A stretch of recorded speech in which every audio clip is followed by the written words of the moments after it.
Okie dokie. I'm live. All right, let's see. Gonna wait for some people to filter in here and then we'll get started with this for tonight. All right, gonna wait for a couple more people to enter. And just in advance, I want to thank you guys in advance for joining me on this fine Monday evening. Won't go too long tonight because tonight we'll be primarily going over some legal filings and stuff like that. So we'll be going over that, giving some commentary on that, and then we'll wrap up the stream because I mean the filings they're huge.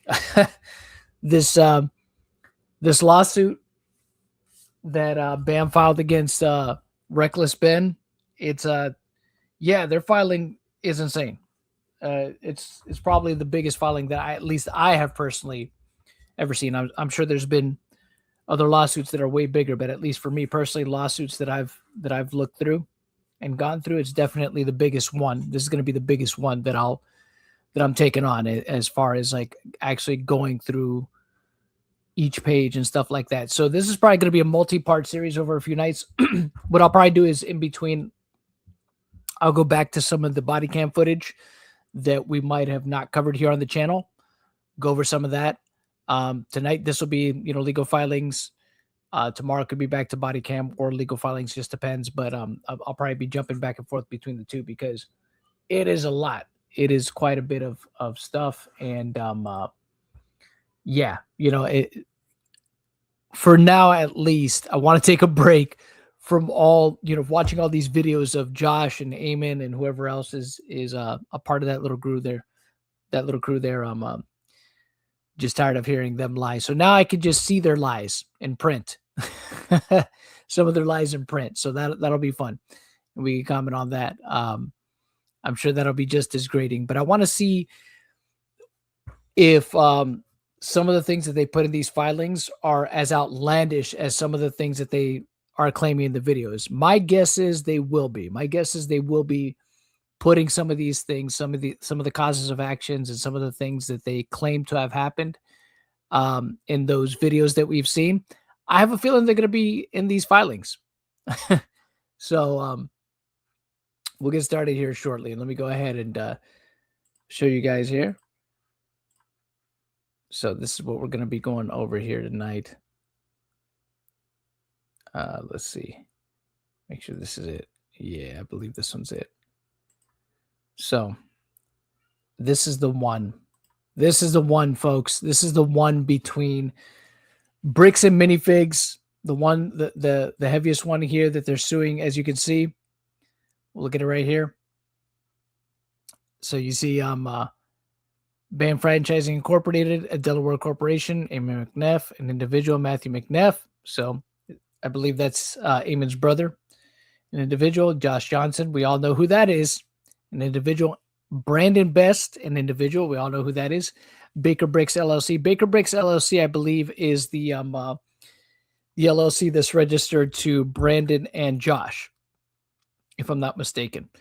A Utah limited liability company, and the Salem Baker Bricks Incorporated, an Oregon corporation, or I believe either these are both registered to them, or I believe one is registered to each of them, if I'm not mistaken. But either way, you see who they're filing it against here. It says Benjamin Paul Snyder. We all know him as Reckless Ben. Reckless Ben LLC, a California limited liability company. Brian Mansell, an individual. Victor Nguyen, an individual. And Does 1 through 15. So for those of you that don't know, when a filing says Does 1 through 15, what that means is basically they're suing all the people that were with Reckless Ben. The people that they believe are part of Ben's crew, but they don't know their names. So as they find out their names, I'm sure this will be amended to reflect those. Or one of two things is going to happen. It's going to be, and this is, I'm just using from my own, just pulling from my own limited knowledge of this stuff. I'm not a lawyer, but just from my own limited knowledge of looking at past lawsuits, it's Does 1 through 15, like I said, because they don't, John Doe, Jane Doe, they don't know who they don't know these other people by first and last name. So until they know those names, this won't be amended to reflect those names. But a lot of those people might end up just being, taken out of the lawsuit anyways, because they might not find enough cause of action against them that they'll never see. Like, none of these people might not ever be served or ever see the light of day in court and stuff like that. So for now, they're basically anonymous people. If you guys remember the Zero case against Jisoo, for those of you that may or may not know that, that was an instance where, there was suits being filed against, some does, because some Jane does, because they didn't know these were people online that were basically anonymous. In this case, I mean, these people are still kind of anonymous. They only showed up in Ben's videos. That's it. So that's why they have to put them like that. So just a little bit of an explanation there. The amount of evidence Ben has and proof that Ammon and Josh were in the wrong, the audacity they're going to sue Ben. Yeah, it's pretty crazy. See, my guess is that this, if I had to guess, because that's usually that's usually what happens with a lot of these suits. When it comes to these kind of suits particularly, they never really ever end up seeing the inside of a courtroom. It's rare. My guess is they'll come to some kind of settlement that will feel, I guess, fair to both parties. It could be something like, maybe all Bam wants is for Ben to take down his videos, right? Now, should Ben do that? No, I don't think he should, but maybe that's all they really want at the end of the day. They might want some kind of financial reprieve, some kind of monetary compensation, but they might not want the full amount that they're asking for. And a lot of times with these lawsuits, they shoot a lot higher so they can, so they can take it to arbitration and maybe, go down to a number that they'll feel, satisfactory with. So we'll see what happens with that, though. Let's see. We got somebody in chat saying, not sure. I'm 70 and I've been researching every day. I live here in Utah, so it's obviously important. I wish Ben would get a lawyer and shut up. It's mission accomplished already. Yeah, I mean, that honestly, the best thing to do, obviously, when you're in litigation is probably to just get a lawyer and not say anything, right? Especially when you have so much on the line, like what's going to be in this case. So, but we'll get into it here. So it says, excuse me, plaintiffs, BAM Franchising Incorporated, Ammon McNeff, Matthew McNeff, Josh Johnson, Brandon Best, and then it says their LLCs here, collectively through counsel filed this complaint against defendants Benjamin Schneider, aka Reckless Ben, Reckless Ben's LLC, Brian Mansell, Victor Nguyen, that's his friend that does the videos with him, of course, collectively, and Does 1 through 15, collectively, co-defendants, and for causes of action, assert and allege as follows. So here's these are going to be the causes of actions here. So it says BAM is a corporation organized and existing under the laws of the state of Delaware, doing business throughout the United States, including its principal place of business in Utah County, state of Utah. Ammon is a Utah resident currently residing in Utah County, Utah, and an owner and executive officer of BAM. Matthew is a Utah resident currently residing in Utah County, Utah, and owner and executive officer of BAM. Ammon and Matthew are referred to collectively as McNeffs. Josh is a Utah resident currently residing in Utah County, Utah, and an owner and executive officer of Baker. Brandon is Utah resident currently residing in Salt Lake County, Utah, and an owner and executive officer of Baker. Baker is a Utah limited liability company organized on 5/2/24.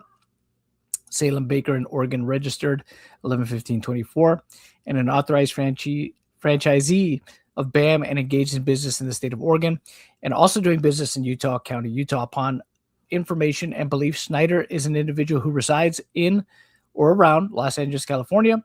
Oh, we don't need to put that. Who operates under aka an online persona, Reckless Ben, and an online paid streaming content creator and publisher. throughout YouTuber, Patreon, etc., who does business throughout the United States in Utah County, Utah. So this is going to be interesting because this might, because I'm guessing the causes of actions are a lot. It's going to be hard for Ben to try to dismiss the case just based on jurisdiction, which is I know that's one of the ways that people will. That's one of the go-tos first, is that, and then when it comes to things like defamation, obviously different states have like anti-slap laws for defamation, stuff like that. But because of the fact that, see, this is where it gets tricky, because of all the stuff that happened with Ben and them having him meeting certain criteria within the state of Utah, I'm not sure if he's going to have, he might be able to get some of these things taken off of here. Like, him doing business in Utah, that might be able to be arguable. I don't know. Again, lawyers are going to have way more knowledge on this stuff, but there's going to be things that I don't think, there's probably going to be some causes of actions on here that are going to stick that are not going to be amended off of this complaint. They're probably going to stay on here regardless of whatever, Ben or his lawyers argue. I would think at least, a couple of them are going to stick. I hope not, right? The best case scenario obviously would be to just, come to the table and probably try to settle this before too much money is spent on just trying to get legal involved and stuff, getting lawyers and stuff involved. But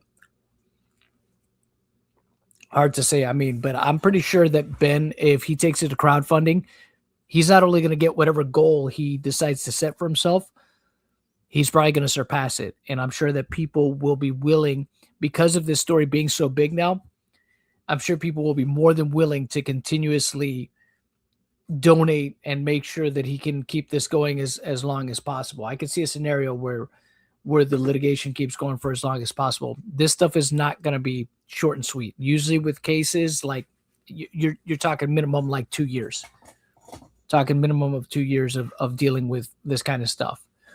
And I guess it just depends on how far Bricks and Minifigs really wants to hurt themselves, how much bad publicity they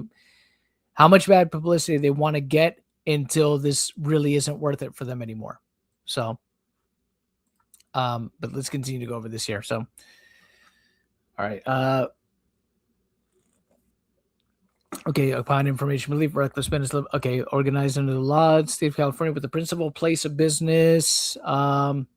Let me see, Snyder and Reckless Ben and their affiliated entities, employer contractors, associates, representative assistants, and legally organized agents, including Victor Nguyen, as of yet unknowns, Doe through 15, along with the Snyder Group's affiliated entities and participants in the enterprise. The Snyder Group conspired together with the co-defendants and Crystal Law and Benjamin Gorman, also potential Doe 1 through 15 defendants, and aided and abetted to create, participated in, and effectuated a scheme. See, just like I said, yeah. So they're definitely going after all the people that were with Ben in the video. An enterprise of unlawful activities over a substantial time period through multiple distinct episodes in order to defraud, manipulate, threaten, trespass, extort, injure, and damage plaintiffs, including based on a sustained pattern of unlawful activities, including the racketeering and profiteering and other misconduct described herein, thereby injuring and damaging plaintiffs in Utah County, Utah, and other locations throughout the United States. Enterprise co-defendants conspired with Crystal and Benjamin to participate and support and aid and abet the enterprise and misconduct described herein in affecting plaintiffs in Utah County, Utah, and other locations throughout the United States. So they're basically saying, not only did Ben's group do this stuff, but yeah, they're also conspiring with Brian and Crystal and her husband to do all this as well. That's what they're saying there. So, upon information belief, let's see. Upon information belief, Brian resides in Salem, Oregon, and conspired with co-defendants to participate in misconduct described herein, thereby injuring and damaging plaintiffs in Utah County, including through text, email, and telephonic communications and in publications and other locations throughout the United States. Upon information and belief, Victor is one of the several individuals among those 1 through 15 who resides in around Los Angeles. Let's see. Let's go. Those 1 through 15 are yet unidentified as co-defendants who conspired with. So, yeah, of course, we know that the court has jurisdiction over the subject matter of this action pursuant to Utah Code 78A 5-102. Venue is proper in court pursuant to Utah Code 78B 3A-201. General allegations. Okay, here we go. BAM is the corporate franchisor of a national bricks and minifigs franchise system, which grants private franchises to independent and authorized operators of retail stores throughout the United States, specializing in the purchase, sale, and trade of Lego products, including new, used, and collectible sets and minifigures. Ammon and Matthew are owners, executive officers, and principals of BAM, with Ammon serving as chief executive officers. The McNeffs, with other owners, have invested substantial time, resources, and capital in developing and protecting the Minifigs brand goodwill franchise system throughout the United States. So they're just kind of just giving their backstory. They're, just kind of giving information we already know. Yeah, we know the McNeffs are at the top of the food chain there. So might see, I don't want to skip through anything because don't want to miss anything. So I'll try to get through as quickly as possible so we can get to the more interesting stuff if it's going to be here at least at the beginning. Upon information, belief Snyder and Reckless Ben LLC operate under the online name or persona of Reckless Ben, and including as a YouTuber and content creator with substantial following on YouTube and related social media platforms, including paid streaming services, through or on Patreon, Discord, TikTok, Reddit, and Instagram. Upon information, belief Snyder and the Snyder Group affiliated and conspired with Brian, Benjamin, and Crystal, who directly and indirectly participated and supported, aided and abetted, and or promoted Snyder's content creation, publication, and the alleged misconduct relating to plaintiffs. So that's interesting. So they're saying, I mean, there's probably a very loose case that could be made that they're trying to argue there that they basically,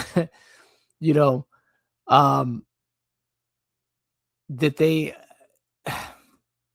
aided and abetted at the least, yeah, maybe supported, but I don't know if that's that actionable. I guess it just depends on Utah laws, really. But it's interesting the way that they worded that there. Because again, we've seen before in body cam footage, right? When Ammon was on the phone with Josh, he was basically saying like Brian Mansell was involved in all this, all this chicanery, right? He even implied, if not outright, accused Brian of being there when Ben, quote unquote, vandalized the store, right? When what all Ben did was, put the sign up. So it's gonna be interesting how that goes. Private dispute between Crystal and Benjamin. Crystal was initially employed as a BAM owned entity and corporate employee store manager for BAM, then subsidiary corporate operated bricks and minifigs located in Salem, Oregon.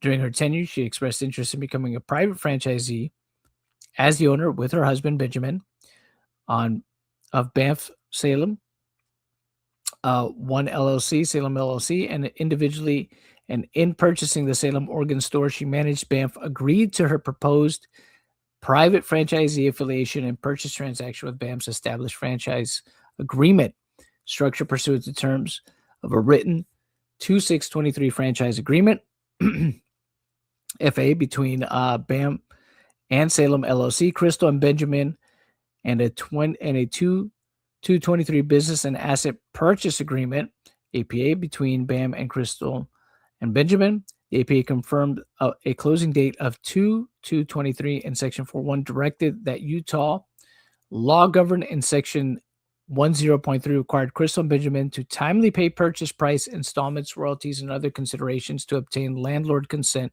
to a lease assignment for Salem LLC to coordinate account transfers among other obligations for the purchase in sections 2 and 3. Significantly, BAM was granted a security interest referenced in APA section 3.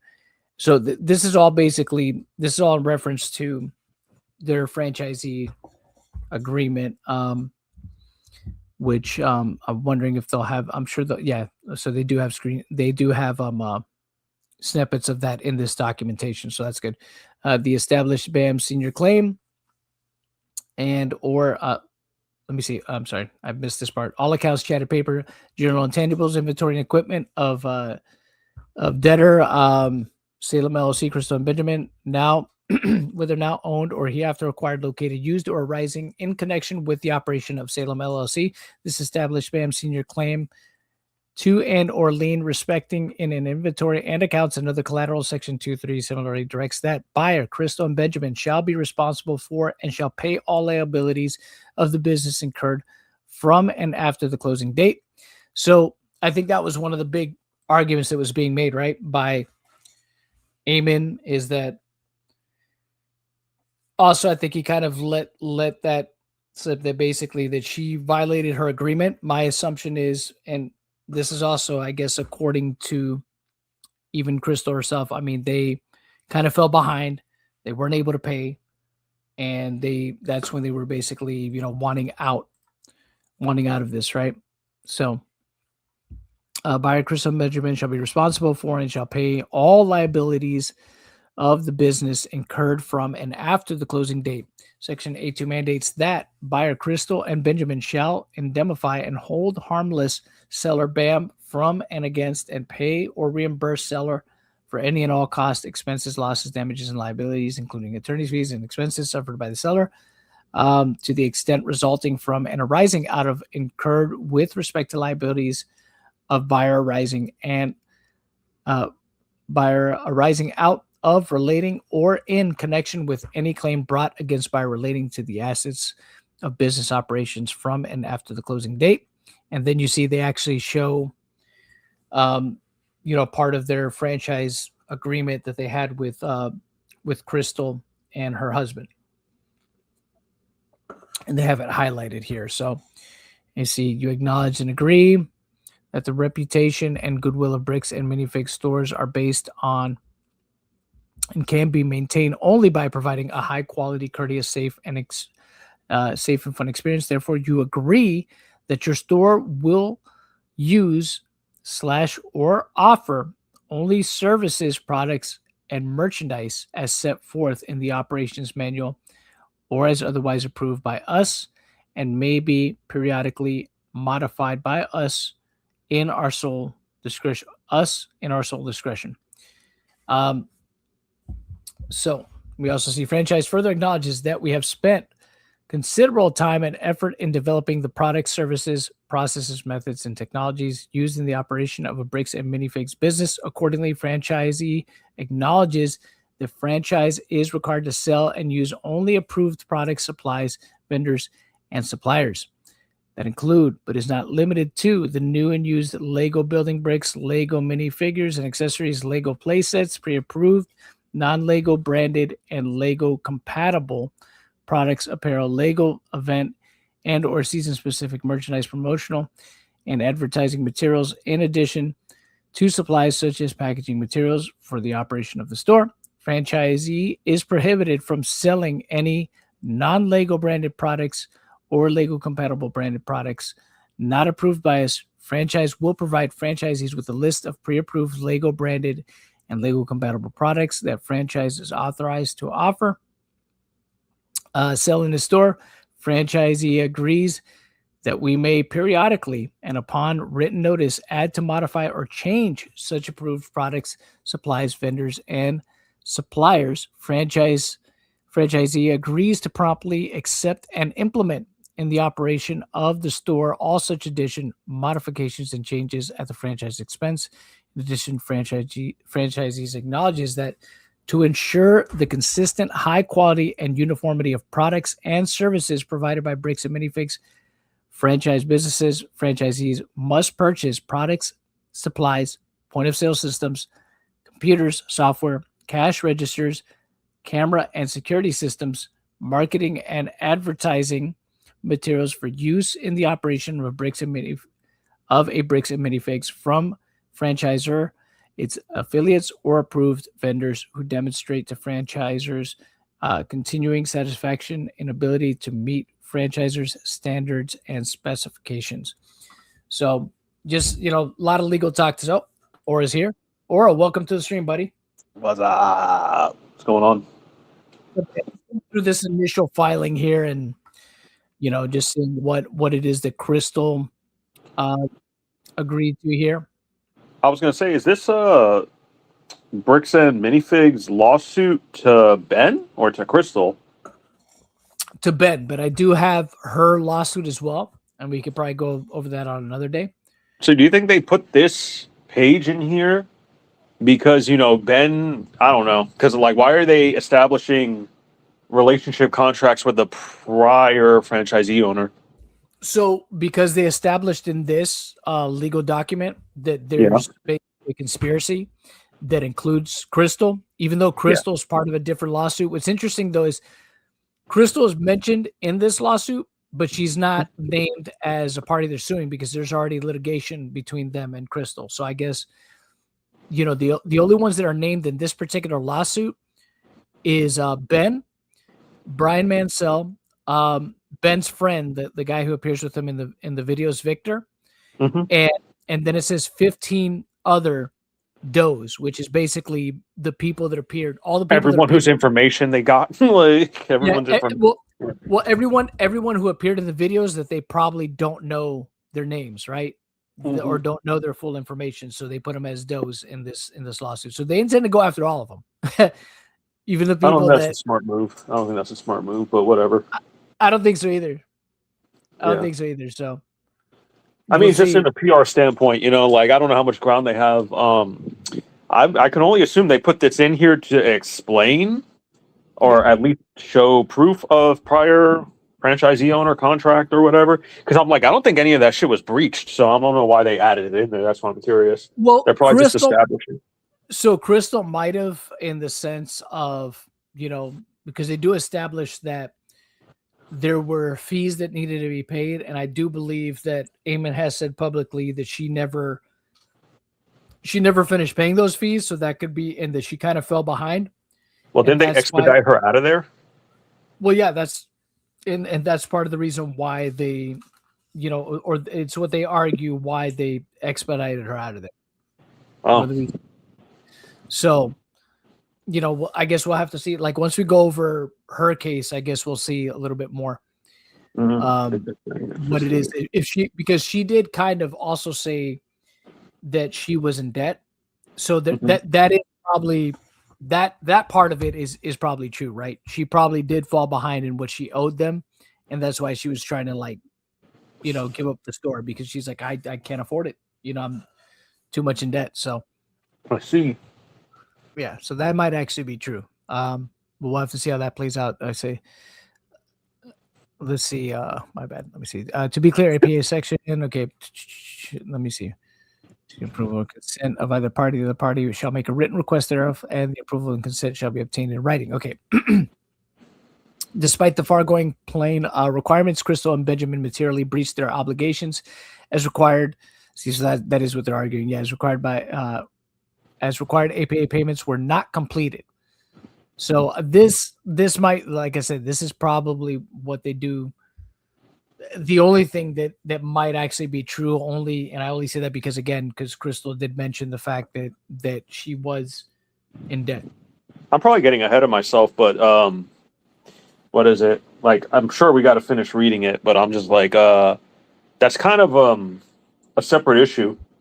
It is what the whole thing is. That's what I'm saying. I'm it's supposed to be that she stole these fucking Legos and sold them and never gave anybody any money, which is weird, but whatever. Maybe they'll say that later, so I don't want to jump too ahead.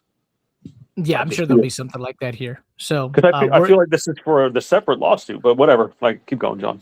Yeah, no, I think so too. I think probably that's going to be more there's probably going to be more detail there from both parties regarding Yeah. that. So we'll just have to see that filing, because Crystal is actually the one that filed that lawsuit. Crystal and her husband are the ones that actually filed that lawsuit against Bricks and Minifigs. Which So I that's find interesting. weird, bro. Yeah, I don't know if you find weird, but I'm like, I feel like I if do. there was a franchisee owner who like fucked you over, not only with payments, but put you in this position with this Legos co-assignment, I feel like Bricks and Minifigs should have sued her first. Yeah, that's You what know? I would think too. But apparently, yeah, it's the other way around. She's suing them because I guess there was stuff that they did that I guess what she's, at least from a cursory glance of what I saw of her documents, I think Yeah. what she's arguing is that they did stuff first, I guess, to violate the agreement that they had, or didn't do Interesting. things, by whatever standards that they've set in their documentation. So I don't know. Yeah, I don't know the specifics. Like I said, we'll find out, I guess, once we go over her stuff too. Her filing is much smaller, by the way. It's much smaller. I got So, you. but it might be like a tenth of what this is. But let's see. Despite the foregoing, foregoing plan. Okay, we already said that. Yeah. So yeah, look at this. Crystal's outstanding contractual obligations mounted, eventually exceeding an estimated $175,000. In early fall of 2024, Benjamin is Crystal's husband, by the way. Accepted work overseas, and Crystal advised Bam that she intended Everyone's to name is Ben. That's hilarious. too many Bens. To close the store and abandon the franchise operation altogether, including stating an effective date for each for such closure of December 2024, and she did not have the right to do so under the FA, that being the franchise agreement. BAM notified her that such was not appropriate. Based on the foregoing uncured breaches and anticipatory repudiation, BAM inter alia issued a written 11/14/24 notice of immediate termination to Salem LLC pursuant to the franchise agreement, exercised its priority rights to the collateral and the security agreement, pre-scheduled or repossessed with Crystal and repossessed. Okay, so it sounds like when she informed them, they were just like, "You can't leave us. You're gone. We're kicking you out. We're kicking fired. you out." Yeah, You don't basically, quit, you're fired. Yeah. that's what it sounds like they did there. They kind of like, she's like, "Hey, I gotta go. I'm gonna have to like end this here." So you can't do that. We're kicking you out.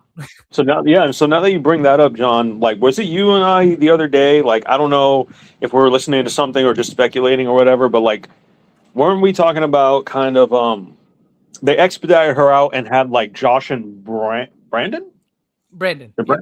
Yeah. Did they have them like at the ready? And like, what if, go ahead. That's basically, well, the interesting thing is that, so Brandon and Josh, I believe, already owned another store in Eugene, Oregon.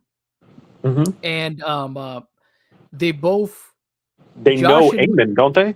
Then Josh especially, Josh is really good buddies with them. So, and the thing is, remember, Josh said in the body cam footage that not only is Ammon a good friend of his that he's known for a really long time, that even he's an employee, right?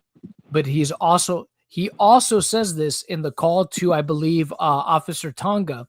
Mm-hmm. He tells Officer Tonga that that he also works for, Josh also works for corporate. Yes. Which is interesting. So, which ultimately is Ammon, because he's the CEO, right? That's what I thought. Yeah. So he basically tells him that he works for Ammon. He works for corporate. So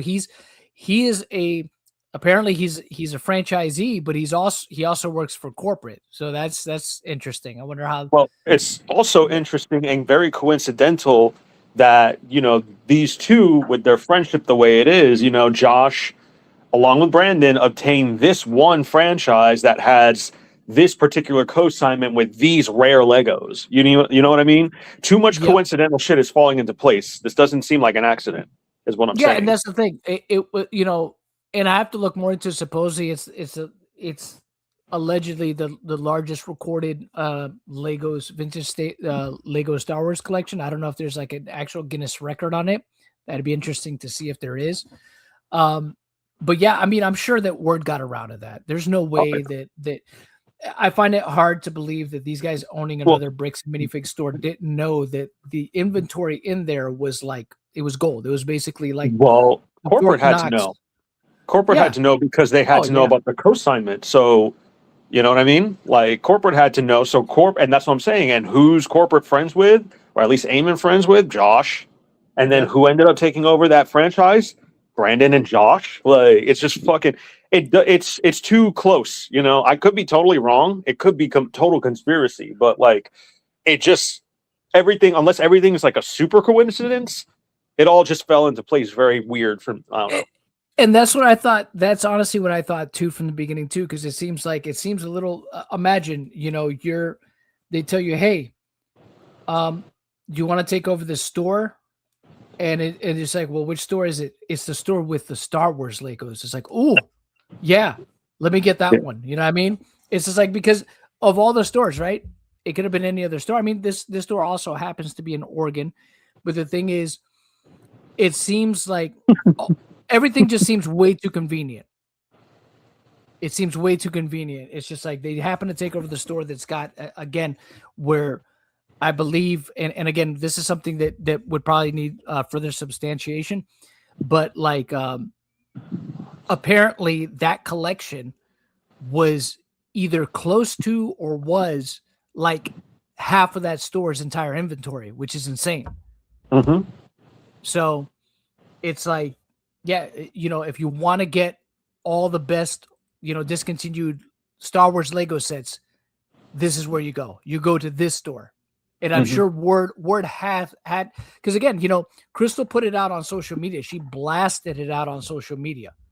So Mm-hmm. it's really hard for me to believe that it just happened to have the Lego Star Wars in it. Come on. Really? Yeah. Really? It And it just just happened to happened to be be these guys who grabbed it, like yeah. It Mhm. happened to be the one with the gold mine of Star Wars Legos. Really? It just happened to be that one? Yeah, Mhm. no, I don't buy it. I don't Well, buy it. So think back to Ben's video too, where Eamon is like, well, that never happened. We never had these start. Like, wouldn't that be the perfect opportunity to be like our previous franchisee, was like being malicious with it was the perfect time to bring up the crystal shit. But yes. he brings up the fact that like I'll just take you to court and financially ruin you instead. He'll take the Yep. time to say shit like that, but not Yep. like correct the record about Crystal and like how they're trying to deal with it. They don't even offer help to deal with Crystal if she's the real thief. They sue Yeah. Ben instead. Like Yeah, it's dumb. And I that's don't I want to. think like Yeah, no, go I'm ahead. sorry. See what you're gonna say. No, no, no, Yeah, no, no, bro. I It's don't your want show to too. take away. I don't want to take away from the these documents too much, but it's just shit that I think about. I don't know if anyone in chat has a different perspective or if this is total crazy shit. But like, please join in if you want. Oh yeah, we'll have this will be more of a discussion tonight, chat with some of you, especially once we get through more of this stuff. Oh, let's see what Eamon has sent Brandon and Josh to take over stores in Florida, Texas, Utah, and Oregon, and those are just the ones that previous owners have spoken out about. That's interesting. I definitely want to see more.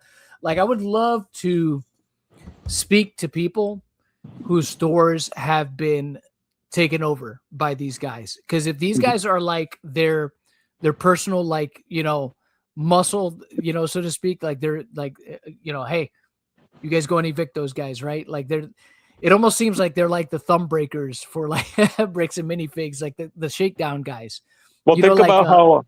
I'm sorry, John, but to no, add to what go. you're saying, add what you're saying right now is don't you remember the manager who was there? Was her name Amanda or whatever the heck her name was? You know what I'm talking about, Yeah, right?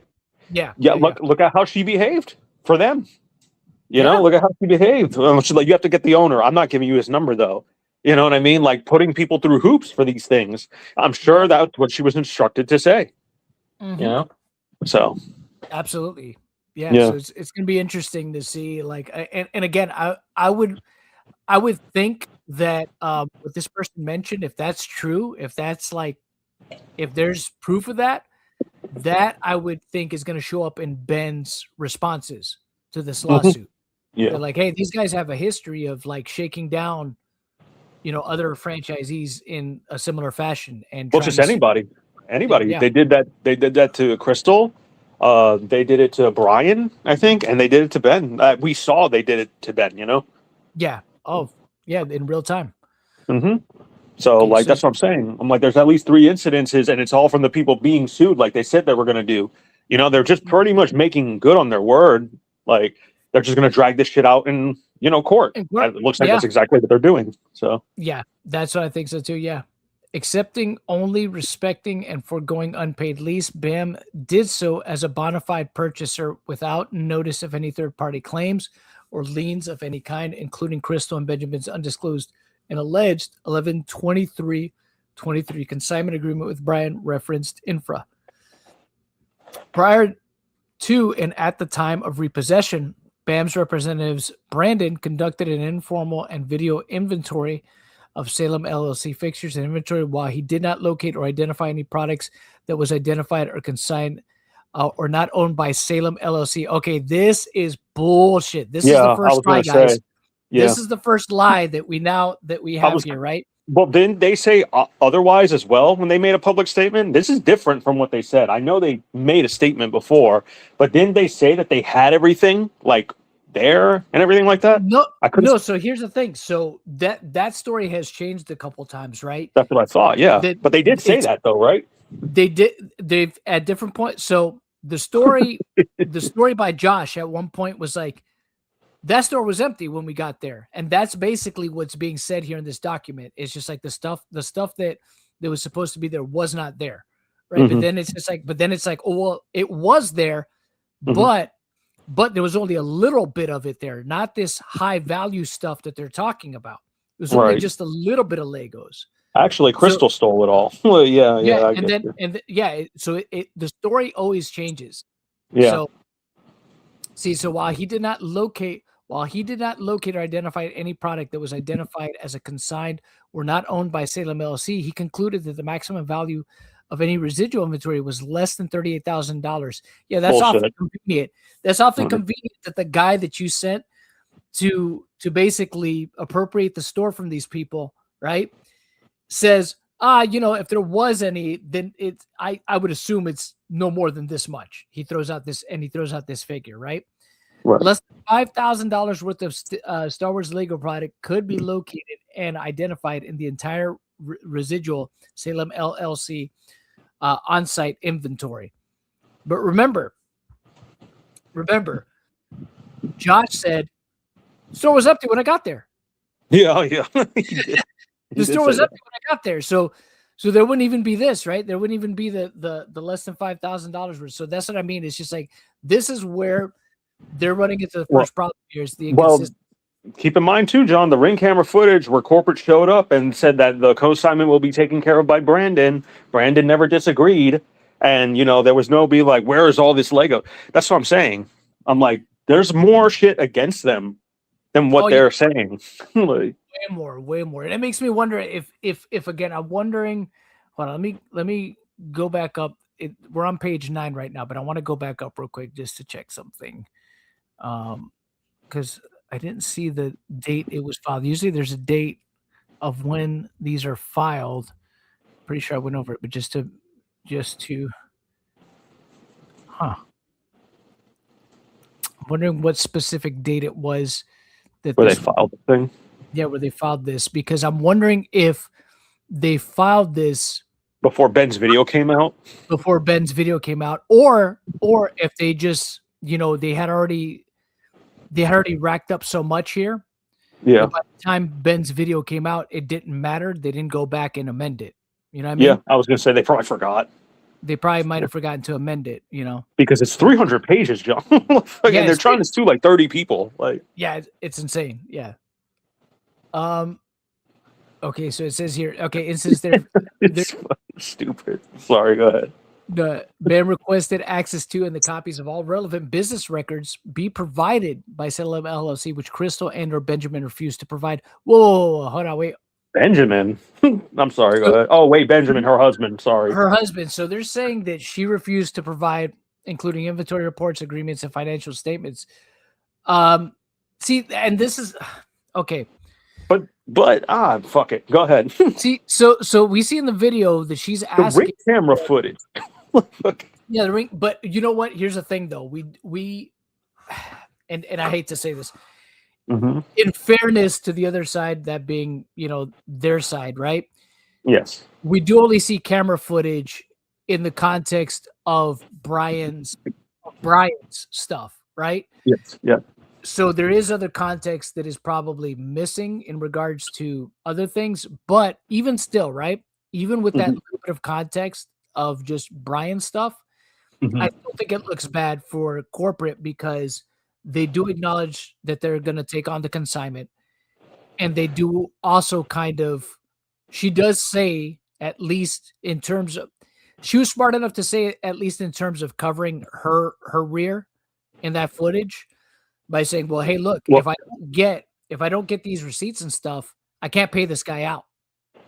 yeah, which is also true, but at the same time, because I feel like that evidence is compelling enough to sway you, Yeah. but at the same time, like, because what you're saying isn't untrue, but what is it? I'm just saying that evidence right there. If they had anything to the contrary, do you think they would have published it by now?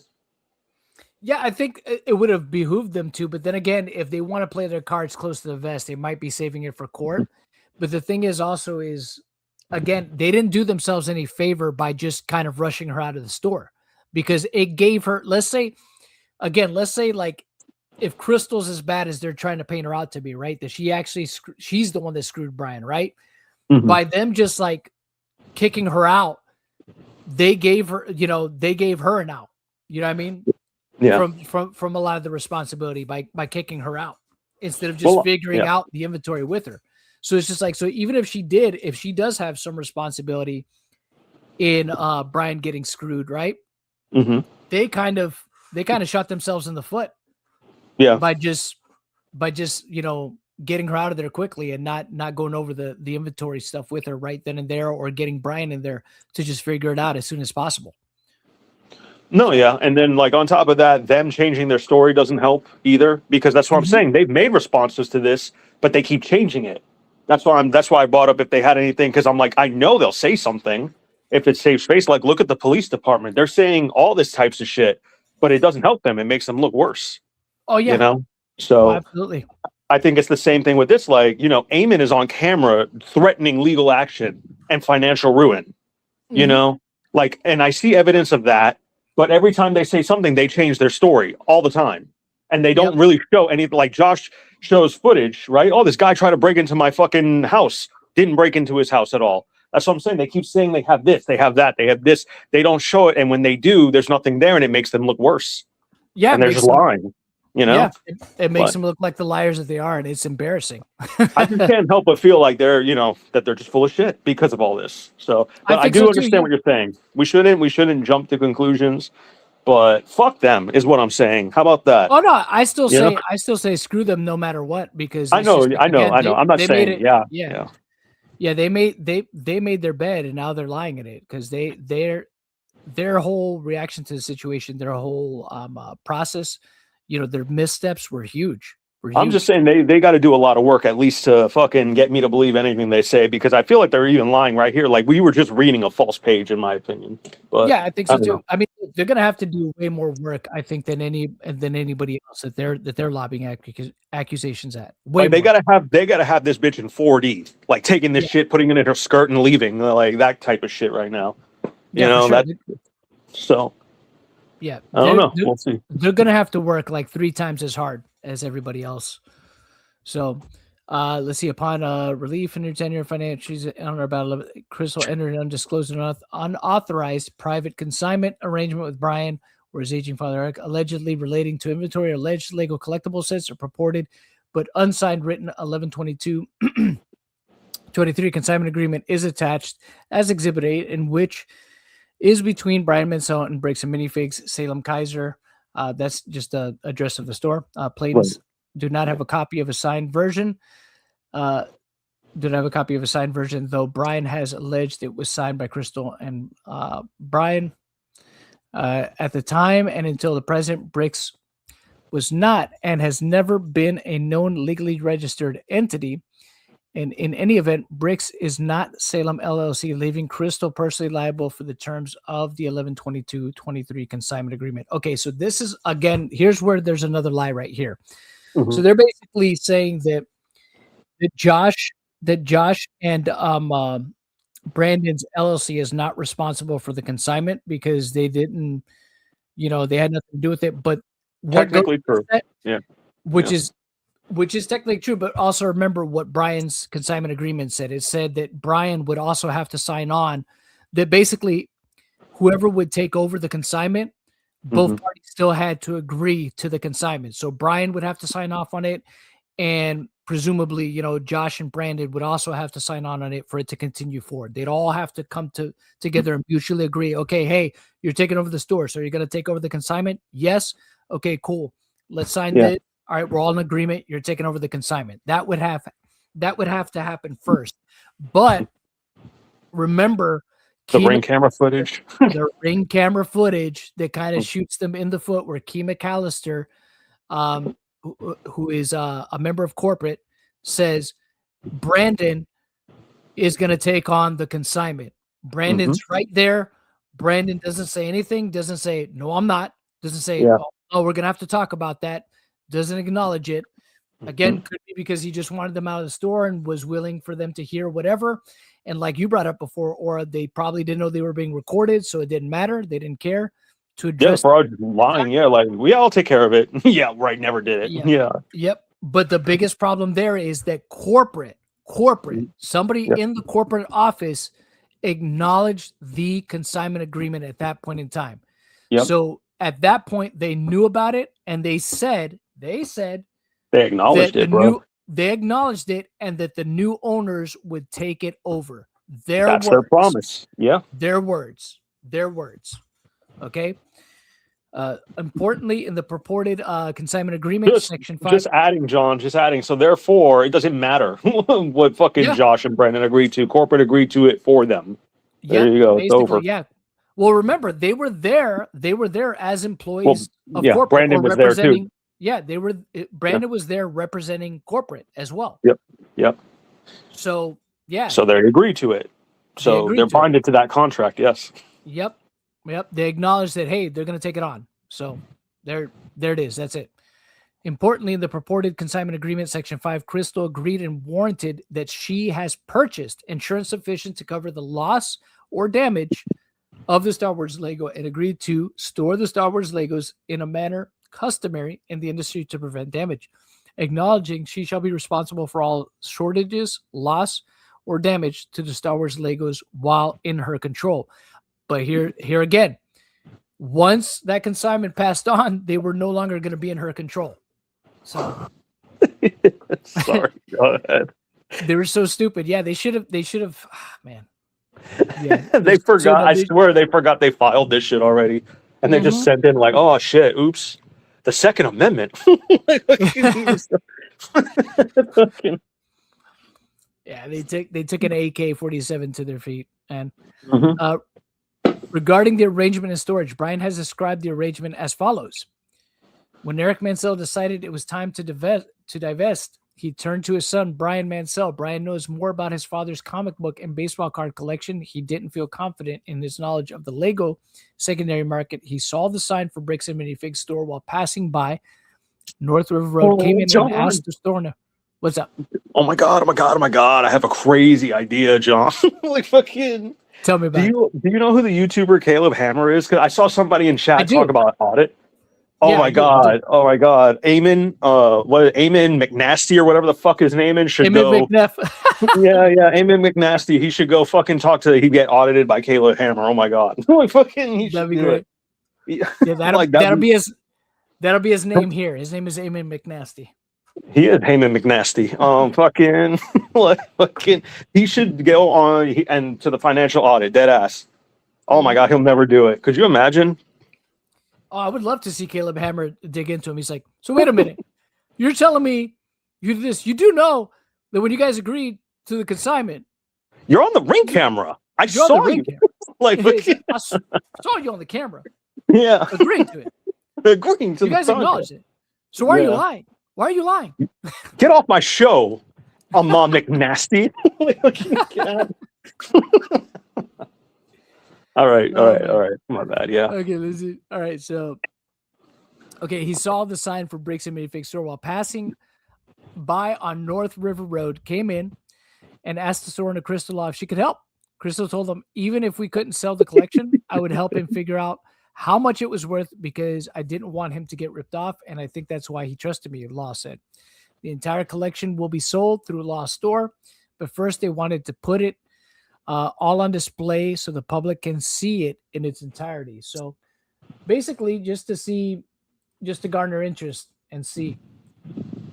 So then it says here, the collection will be on display in the storage party room from 10 a.m. till 6 p.m. on Saturday, November 11th, and 11 a.m. till 6 p.m. on Sunday. The collection will be available for sale immediately, so the best time for pictures will be Saturday morning. The collection will not be stored on site after hours for security reasons, and after Sunday, the sets will be available for purchase, but stored elsewhere. Bricks and Minifigs is located, so we don't know that.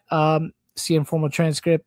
Collecting weekly YouTube video entitled Help a Fellow Collector, Bricks and Minifigs Kaiser on your bumper at minute 444, 445, which is referenced but not shown by Snyder in his 521-26 YouTube video.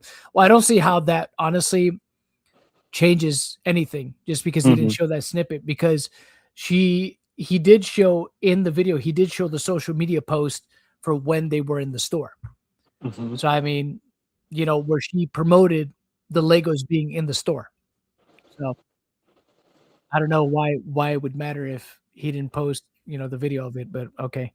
Notably, Crystal confirmed that the collection was not to be stored at the Salem LLC store. Upon information and belief, Brian and or Crystal initially valued the alleged consignment collection in the range of $80,000, which was later reduced by its cost value of $30,000 or less to $60,000. As noted above, the proposed consignment arrangement was not expressly approved by BAM. It's not permitted under BAM franchise standards, and this private arrangement was entered into solely by Brian and Crystal in an unauthorized capacity and not on behalf of BAM or Baker Salem, which had no knowledge of the involvement regarding such. So that'll be interesting to see. You know, they're trying to say like it was never authorized by us, but again, we know that in the franchise agreement, people can do consignments. So now it's a matter of if there's any validity to whether or not it was told to them beforehand and approved, or if it needed to be, because that's the other thing too. On top of that, corporate's acknowledgement, John, they knew about it. Yeah, and again, they acknowledged it after the fact anyways. So it's one of those things. It's just like, even if they didn't know about it initially, they said they would still take it over after the fact. Which means they knew about it. They would have never honored something they just found out about. Yeah, they would have probably said something that there's like, oh, wait, you never told us about that. We got to, okay, now we're going to have to. They would have voided it. Yeah. Null and void, bro. They like a whole entire party doesn't know about it, an entire like agreement. So. And again, even then, if it was, again, they had the opportunity. That's why I say, like, they shot themselves so much in the foot by not just letting her take the Legos then and there, because then they could have been like, whoa, wait a second. You never told us about this consignment. So before you leave the store today, gather up all that guy's Legos, gather them all up, every single one of them, and take them with you and go return them to him. And then it would be completely on her at that point, right? And wash your hands of it. It's like, we're not going to continue that consignment. Just go ahead and take them all and get them back to that guy. Take everything. Yeah, take everything. Yeah. Okay. Upon information, let me see. Upon information and belief, Crystal or Salem LLC sold part of the consigned inventory and paid Brian for such. Salem LLC or Crystal had ample time to sell the consigned inventory during the approximately 1 year period prior to Crystal's abandonment of the store, and did so. Such sales activities have never been reported or accounted for with BAM. Crystal failed and refused to pay Brian monies that may have been due to him under the consignment agreement.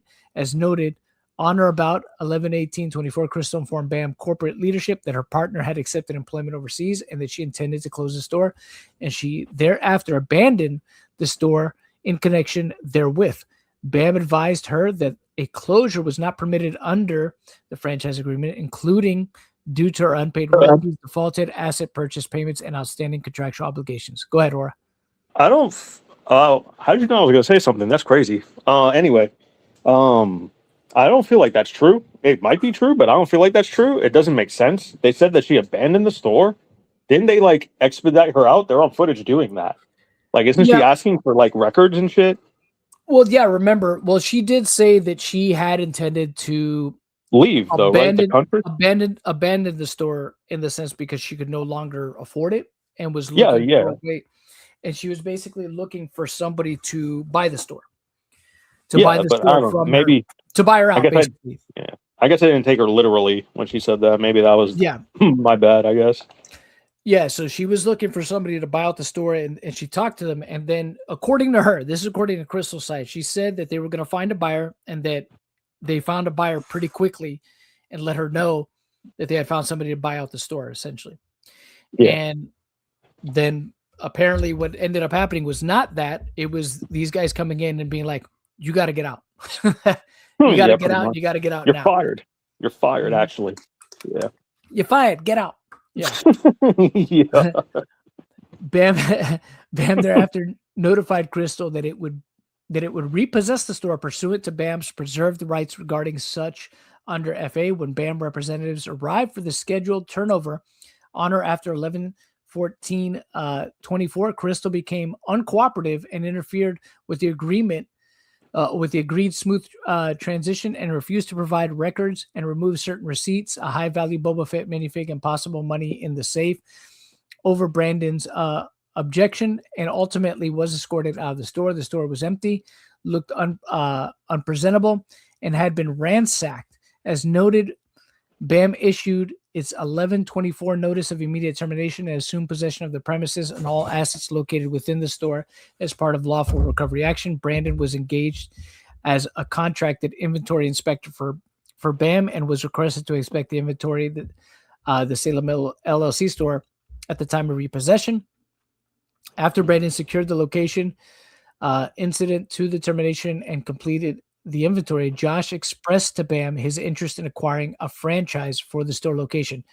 Interesting, right? Now we're talking about Josh here. So this is what I want to say. Remember, Crystal did show pictures of the stuff on the store shelves.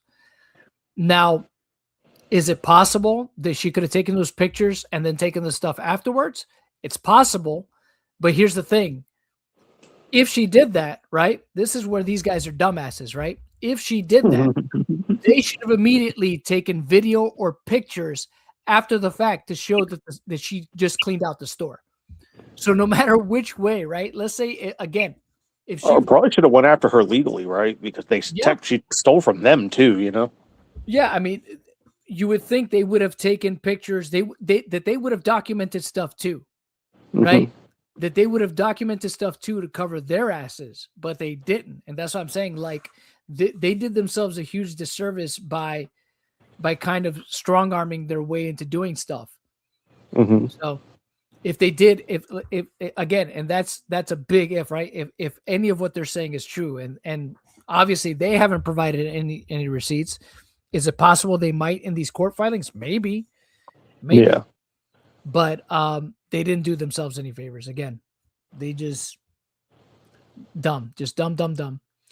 Yeah. Josh later inquired if Brandon would be interested in participating in such an acquisition, and they agreed to jointly do so and formed a Baker Salem, believing they could purchase the assets free and clear, assume the lease from BAM, and infuse new inventory into the rundown location and make it successful after Crystal had run it into the ground. So they're really making sure to bury Crystal in this. Oh yeah. I mean, honestly speaking, John, what choice do you have? You have to bury Crystal. Yeah, no, I get it. I get it. I mean, got to paint the narrative. Did you see it coming, John? Because I kind of didn't. I didn't think they were going to really go that far. Like, I kind of felt that they would just based on the people involved. It doesn't surprise me. Yeah, because they've shown they would have just came to the table. I didn't think they just go after everybody. Like, I mean, I guess all evidence is right there, but I'm like, bro, you could have just went to the table and been done with this and settled this already. But that's wild. See, that's the thing. It would have saved everybody time and stress, and just honestly, and from a PR standpoint, that probably would have been the best approach, is just bring everybody to the table and settle it the right way, because then they could have saved face and people would be like, you know what? BAM's okay. They're willing to come to the table and work things out with people, even when things get kind of situations get sticky, right? So it's like I think that would have gone a much longer way for them, because from a PR perspective, it would have made them look reasonable. I would say so. On top of other things, I'm like, listen to this, John. This is real life right now. This is real life, John. Yeah, it would have made them look extremely reasonable. It would have been like, maybe they're not so bad, right? So, thank you for the 5, Zool. By the way, you should look up Echo Points. I did see that, and I'm planning on possibly covering that in a future stream or video. I did see the Echo Points. I started watching some of that interview, and I found it interesting. Apparently, the guy. So, for those of you that don't know what Zool is, it Zool? Am I pronouncing it right? Is it Zool? What they're referencing here is an interview that Echo Points did with a former franchisee that apparently had to deal with Brandon and Josh, basically apparently strong arming him when he was a franchisee. And messing with him, I believe. I'm kind of paraphrasing here. I haven't watched the entire thing, but maybe that's something we could go over on a future stream if you're down for that, or we could go over that guy's interview and see what he has to say. So, but yeah, we'll get to that, I'm sure, at some point. But let me continue on here. BAM's bona fide repossession and acquisition of secured assets and lease. Following its lawful termination for cause and repossession, BAM acquired the store's asset as a bona fide purchaser for value without actual or constructive notice of any actual third-party right, claim, or lien, and given Salem LLC and Crystal's breaches, including the undisclosed private consignment arrangement, without notice to or consent of BAM, as Crystal, Benjamin, and or Salem LLC's purported undisclosed consignment arrangement with Brian was entered into in an authorized capacity and was never disclosed or approved by BAM. BAM took possession free of any claims or liens. In about the first quarter of 2025, Josh and Brandon agreed to clean up, manage, and operate the BAM repossessed store in Salem, which was subsequently sold and transferred along with the store's assets to Baker Salem, owned by Josh and Brandon. These parties did so without actual knowledge of Brian's purported consignment claim and his claim to the extent it existed, which was subordinate to BAM's security interest and the sole responsibility of Crystal, Benjamin, and or Salem LLC, Baker Salem's bona fide acquisition of assets from BAM. So what they're basically saying there is we took the store and everything in it, and basically, anything else that we took over there, not really our fault. This is basically all Crystal's fault. We took the Legos. Peace. Sorry. We took everything in there, so peace. Yeah. That's it. We got him. Kumbaya. Kumbaya. It's over. Okay. In the first, it's Crystal's fault. It's Crystal's fault. Yep. First quarter of 2025, BAM completed the sale of Baker Salem, Josh, and Brandon, who became new franchisees. And in connection therewith, they, through and in the DBA of Baker Bricks LLC, entered into a 1/9/25 franchise agreement with BAM on 3/27/25. BAM finalized a business assets purchase agreement with Baker. Baker did not at any time acquire, take over, or assume any obligation of Crystal or Salem LLC. Excuse me. These bona fide third-party purchasers were not involved in the prior private dispute between Crystal and Brian, and except as noted regarding the inspection by Brandon. They acquired the business from BAM pursuant to an arm's length and legitimate corporate sale, and transfer began operating as an independent authorized franchisee of BAM. Brian demands return of allegedly consigned Lego products without evidence. Oh, this is going to be interesting. Within 24 to 48 hours following Crystal's termination in late November 2024, Brian called the store and asked for Crystal. Brandon answered and explained Crystal and Salem LLC had abandoned the store and were no longer involved. Brian claimed he had a consignment agreement of some sort with Crystal and Salem LLC and stated she had not paid his monies that were due from sales. Josh and Brandon were skeptical, and Brandon explained the need for evidence of any ownership claim he may have. Brian showed up later that day and began yelling at personnel and holding up purported consignment paperwork demanding the immediate return thereof of payment of $80,000. Josh interceded and asked to review it and briefly did so and pointed out that neither Bam nor Josh and Brandon, what a fucking piece of shit. Bam nor Josh and Brandon were a party of the purported arrangement, and he claimed he had a purported inventory list. Brandon and Josh invited him to review the limited number of Lego sets on display, which were in Bam's corporate store at the time. So basically, think about that, right? This guy comes in and he's like, look, I came for my Legos. Here's my consignment agreement. I want my stuff back. And his first thing is like, well, hey, hold on there, bud. We didn't make an agreement with you. What kind of response is that to give first? Well, instead of being like, wait, hold on. Well, hey, let's figure this out, right? Hey, it's reflective. Yeah. Remember in Ben's video when I think Ben got a hold of Josh? It's reflective of how he's like, I think he said, if it was Josh, it was somebody else, but like somebody had said, what makes you think you're entitled to our inventory? He said, yes. Yeah, he said that to Ben when Ben called. So I feel like it matches exactly how they would, treat Brian when, he had to go through it.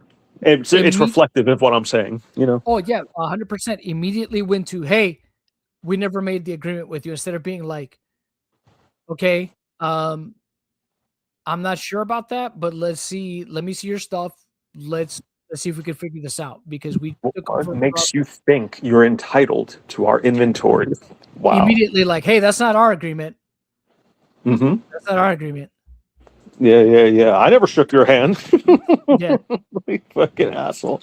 They're using weird language, interesting language in that in this whole statement, John, right here, actually. Like did it ping you when they said through a legitimate business purchase? Yeah. Like I thought that was a funny way to say that. I don't even know why they mentioned that, but whatever. They're so ridiculous, man, these guys. Totally not shady. Totally not shady. No, totally not shady at all. Yeah. When Brian, it's not weird, guys. I promise. Yeah. When Brian could not identify any Lego sets on his purported list, he accused Josh of lying and was told to leave. He left in anger. Brian's purported inventory list, which he later provided Josh and Brandon in or after May 2025. I doubt that. I doubt that he provided the inventory list later. I'm pretty sure. I mean, if you're going to go back and get stuff, and I'm pretty sure Brian himself had said that he had brought all that stuff with him. Yeah. It was problematic in that it was not complete and did not have the value data for every listed item. Brandon briefly investigated whether any consignment product might exist in boxes in the back or elsewhere in the store and concluded none existed, as confirmed by 2 staff personnel who had previously worked for Crystal. I was going to say, didn't they deny him seeing the inventory? Didn't they deny Brian to go look at it? So they denied him access to the back room where some of his inventory was as well. Did they just state here that he claimed that there was nothing there? Is that what they said? What they're basically saying is that when he came in, he couldn't identify anything on the shelves as being his. But here's the thing, though. Remember, Crystal took pictures of his stuff on the shelves. So within a 24 to 48 hour period, they could just as easily have taken all that stuff off the shelves and got it out of there. Right. And this is why I say, like, let's say again, because they're putting so much on Crystal screwing Brian over. Let's entertain that from. Let's say Crystal did. Let's say Crystal is the real bad guy here. They were the dummies that didn't start recording if she started taking stuff out or taking pictures of the stuff off the like if she took stuff off the shelves, right? If there's video of her taking stuff off the shelves in droves that belonged to Brian, right? I would think, especially immediately, you're going to start taking videos like, hey, why are you taking inventory and stuff like that? We're going to buy all that, right? And she's like, well, these belong to so-and-so. Okay, well, you know what?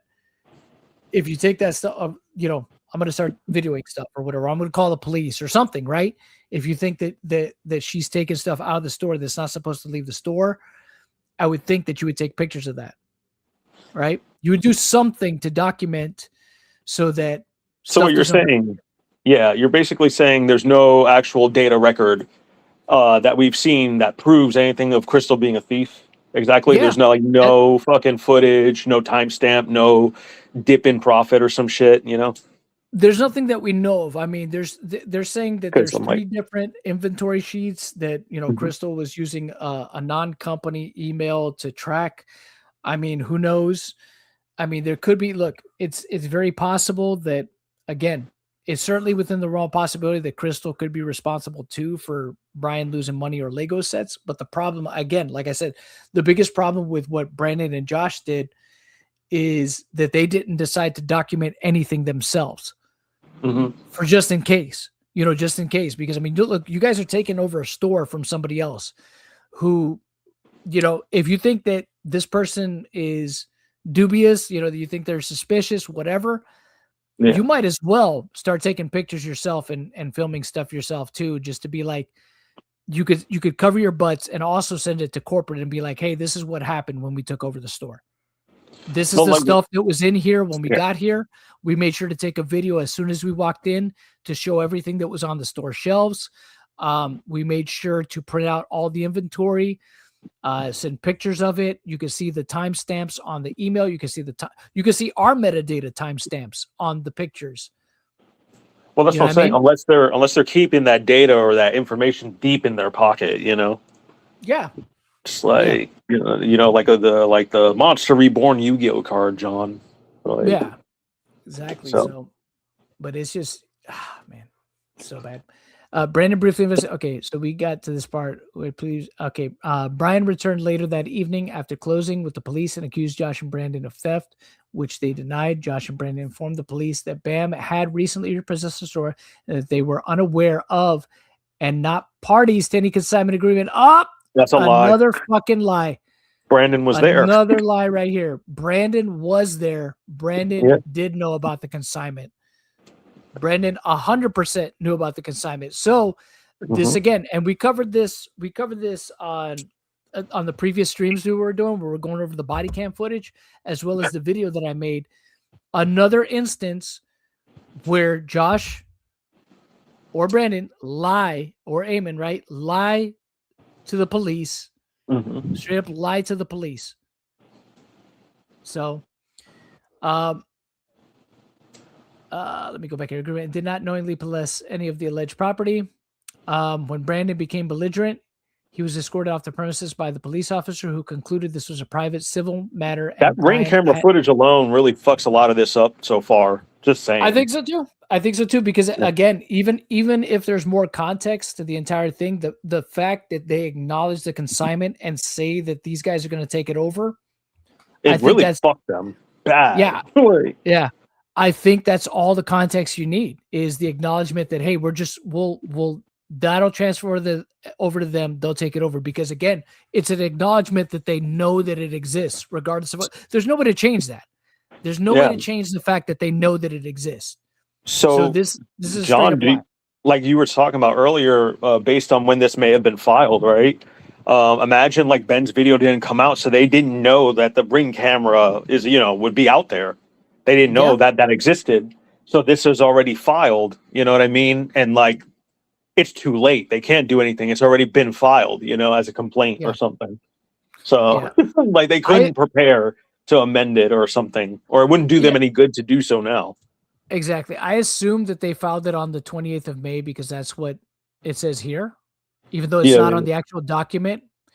I'm assuming, because again, usually with these documents, it'll have it like printed on somewhere in the actual document too, in a kind of like at least when I've downloaded documents, it'll have it printed on the documents in a like a colored font when I've downloaded these PDFs.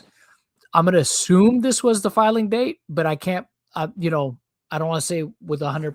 Like I don't want to 100% say that that's exactly what happened. But I'm assuming it was this. And Ben's video came out. Let me see. Let me look it up real quick. Like a few weeks ago, wasn't it? His first video on the stuff came out on 3 weeks ago. Yeah, it was a couple of weeks ago. It was. I'm pretty sure it was in May, the end of May. But let me be sure. I'm sure somebody in chat's going to get to it before me. But so 2 weeks ago it came out. So 2 weeks ago. Yeah, it came out 2 weeks ago.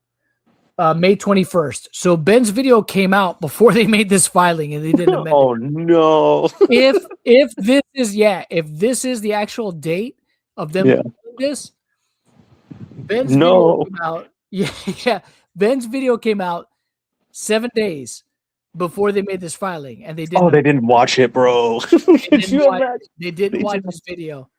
They didn't watch the video. They didn't know.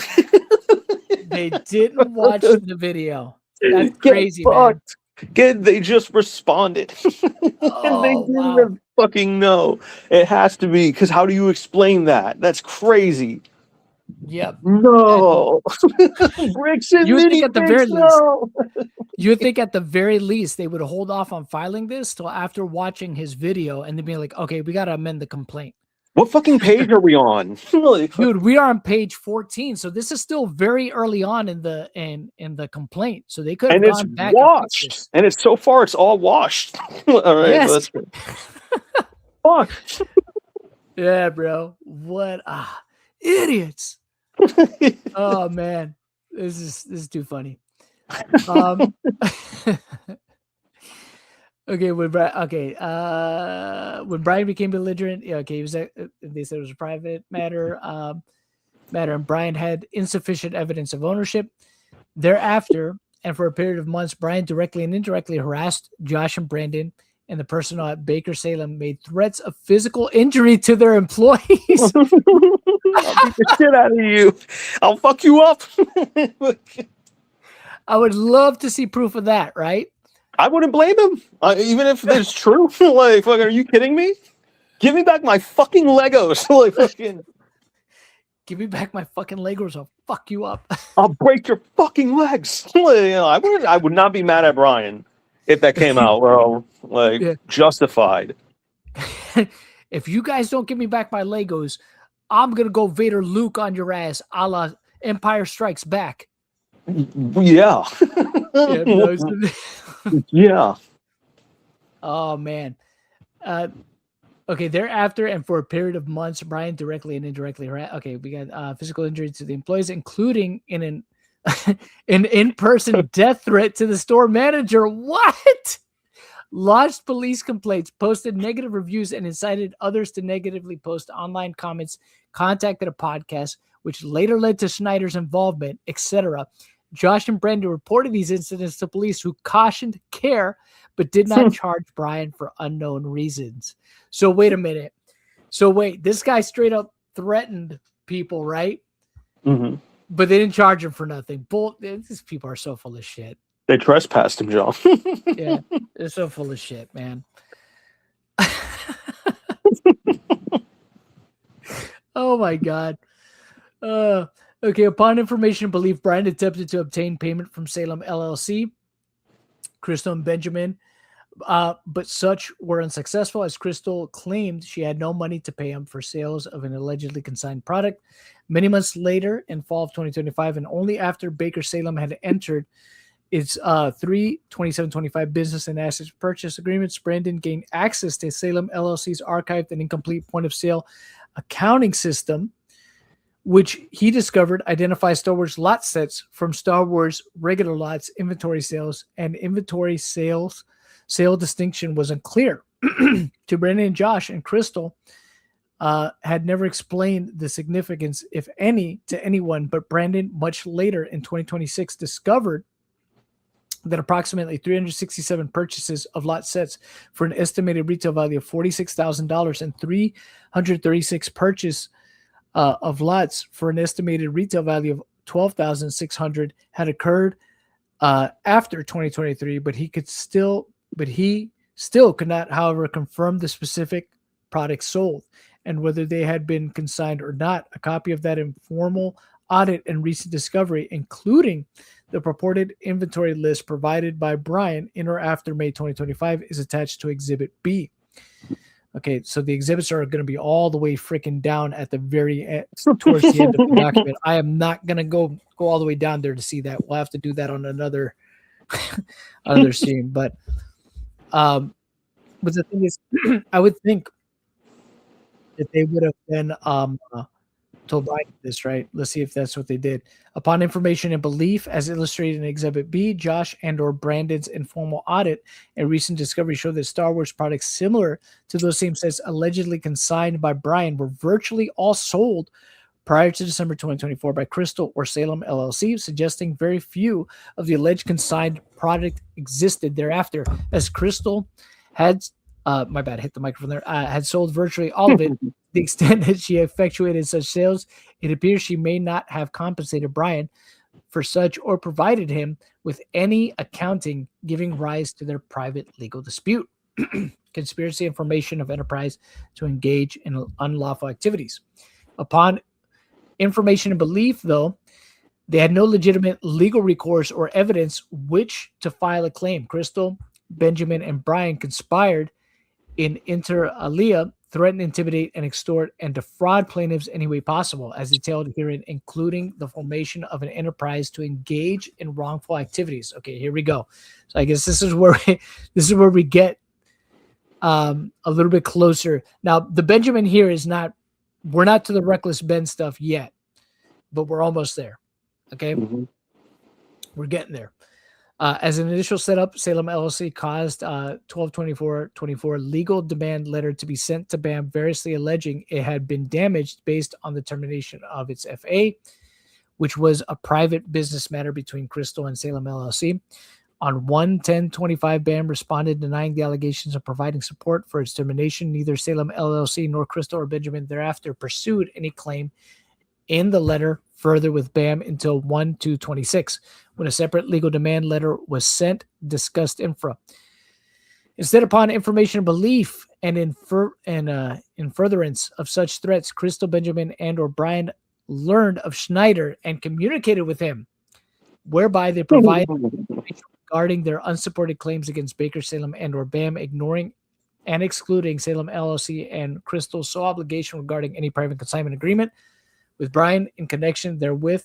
They, together with others, i.e. Does 1-15, conspired to intentionally, maliciously, fraudulently, and illegally threaten, extort, harass, profiteer, interfere with, and damage plaintiffs in furtherance of the enterprise, including based on the unlawful activities described herein. Upon information and belief, Schneider and Schneider's group acquired a direct and indirect financial interest in Brian, Crystal, and Benjamin, and or Salem LLC's unsupported claims against plaintiffs, whereby co-defendants with Brian, Crystal, Benjamin, and or Salem's LLC's assistance and support organized and established the enterprise that would launch a campaign of deception, disinformation, and destruction intended to cause damage to extort a demand of over $200,000 to deceive, manipulate plaintiffs, to interfere with plaintiffs' economic and family relations. Oh, okay. To harass plaintiffs, to cause private and public nuisance, to trespass, and to otherwise engage in a pattern of unlawful activities as described herein. So before we get into that, so this is where we're getting to the Reckless Ben stuff now, right? Where they're basically saying, so then what happened was Crystal, her husband, and Brian, they all got together and said, let's get this Reckless Ben guy in here and let's let him loose. Let him loose. Let's let Ben loose and let's burn this mother down. Upon information and belief through the foregoing enterprise, Schneider and the Schneider Group. I like how they frame it like that to make it seem like someone Schneider and the Schneider Group acquired not only a direct interest in the unsupported private claims, but also an indirect interest in compensation from paid online streaming platforms through which they could publish content they created and disseminated such profits. For example, Schneider earns compensation from online streaming platforms such as YouTube, Patreon, etc., through paid subscription and or by revenue sharing agreements or compensation models. Upon information and belief, Schneider and the Schneider Group have to date received substantial compensation as a result of the unlawful operations of the foregoing enterprise. Co-defendants engage in multiple episodes of unlawful activities per the enterprise, commencing after Baker Salem began operations as a new franchisee and continuing to date. Schneider and the Schneider Group, with the support of Brian and Crystal, waged a malicious and intentional campaign of extortion and destruction through independent episodes of unlawful activities against plaintiffs, such as included periodic harassment through phone calls, numerous disruptive store or office visits, repeated instances of trespass. We did see that, right? Deceptively staged events, disingenuous coronation, rally, raffle, store, front table promotion of fictitious legal club rally, manufactured and frivolous complaints to police, private and public nuisances, threatening phone calls, numerous deceptive live and telephonic impersonations in person and remote and via proxies, frivolous sham lawsuits, splitting claims in multiple ineffective small claims actions, etc., issuing the publication of defamatory and disparaging images and content, all in the furtherance of the enterprise. Video with the defamatory byline. I tracked down the thief who stole. Oh my God, they knew about the video and they still posted this. They knew about it. I tracked down the thief. That video was posted on the 21st. They posted this on the 28th, and they didn't amend this. They didn't watch the video, or they did, and they just completely disregarded what was in it, right? Because look, they're even putting timestamps. Bro, this is ludicrous, man. This is ludicrous. This is kind of fun, John. I like it. Yeah.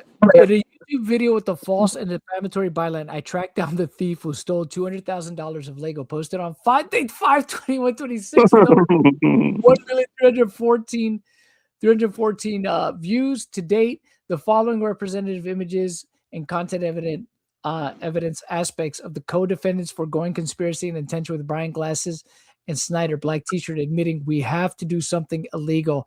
Oh my gosh, these guys are so retarded, man. Yeah.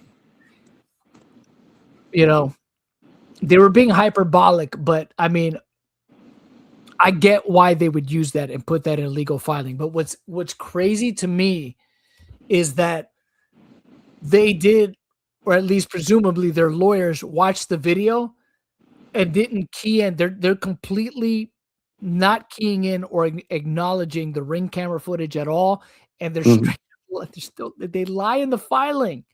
Yeah. This is insane. This is, oh my goodness.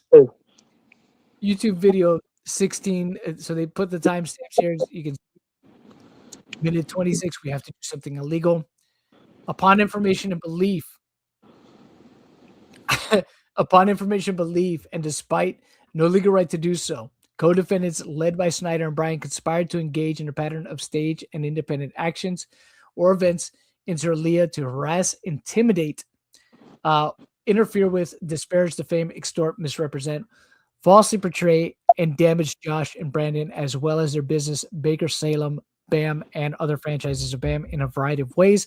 Evidence of co-defendants' ongoing conspiracy in illegal actions and or misconduct as are depicted in the following video publications: 521 YouTube, 521-26 YouTube video, or part 1 video titled I Tracked Down the Thief who Stole $200,000 of Lego, found at the following link.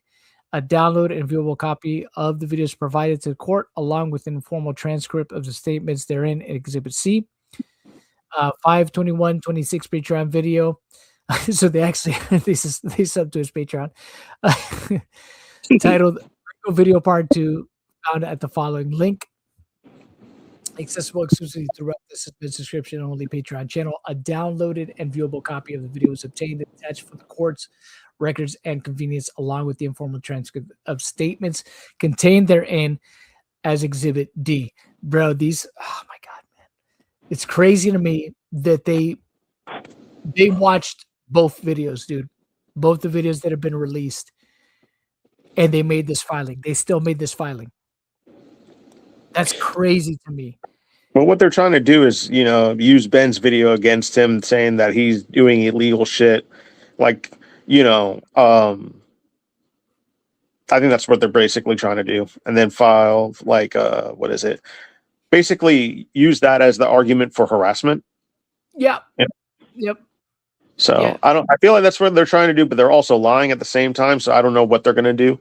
Well, they straight up disregarded the stuff that hurts them.